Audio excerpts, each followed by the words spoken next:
ci bu seen bi da leen jàmm ki nga xam ne moom mooy Pape Matar Sow daal di nay wax li nga xam ni moom la maître Abdoulaye Wade daal di wax jamono ji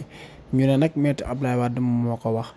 ba lool ne ba tax na Pape Matar Sow ñu daal di ko ci laajte mu indi si ay kàddu yoo xam ne kàddu yu doy waar la waaye kàddu yooyu noonu fekkee li nga xam ne moom am na dina nekk loo xam ne lu doy waar la lan moo tax ki nga xam ne nag mooy président Macky Sall daal di def lu ne mel loolu nag dafa nekk loo xam ne doy waar la de kii ñu ngi siy tudd ki nga xam ne moom mooy Aly Ngouille Ndiaye mu ngi siy tudd ki nga xam ne mooy Amadou Ba mu ngi siy tudd tam ñeneen ñi nga xam ne nag nekkoon nañ ci li nga xam ne moom mooy nguuru Macky Sall bi lii nag dafa nekk loo xam ne lu doy waar la lool sax na parce que 100 millions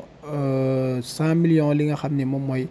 doro dafa nekk loo xam ne lu doy waar la sa dafa nekk loo xam 100 millions dollars 100 millions dollars dafa nekk loo xam ne lu doy waar la na parce que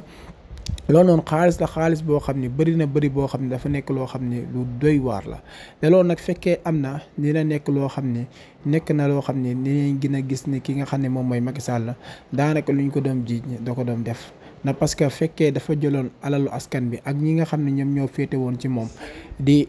daal di jël li nga xam ne nag moom mooy seen alal di ko foowee wala di ko caax-caaxee ba jamono ji kenn mënut a xam li nga xam ne moom mooy xaalis yooyu fan la dugg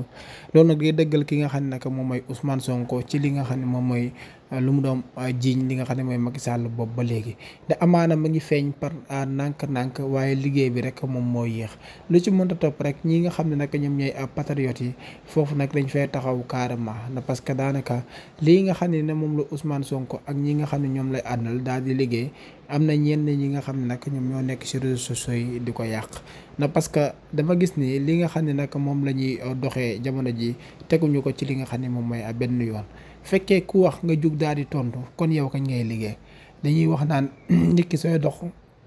ku la sànni xeer nga ne da ngay gestu fayu loolu nag yow xaw ma kañ ngay egg kon jamono ji ñoom dañoo war a liggéey rek de li nga xam ne moom mooy def résultat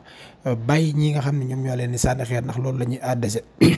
lii lay wan loolu moom mooy ku nekk ci kaw mënut a xeexal ku nekk ci li nga xam ne moom mooy suuf ginnaaw ñoom wax laaj nañu réew bi ba ñu jox leen ko nañu liggéey ba bàyyi tontante bi kenn ku nekk am na droit wax ci li nga xam ne moom mooy nguur gi ndax parce que nguur gi nguuru du nguuru li nga xam ne moom mooy Pastef du nguuru li nga xam ne moom mooy APR waaye nguurub sénégalais yi la sénégalais yooyu nag muy caat ak muy keneen ak keneen ak keneen war nañ cee mën a kenn ku nekk li nga xam ne moom mooy wax lu si wax jooju nag ñi nga xam ne ñoo ñooy sénégalais yi ñoom ñoo koy analyser ndax am dëgg la wala du dëgg waaye luñ fiy jot a gis nii moom dafa nekk loo xam ne lu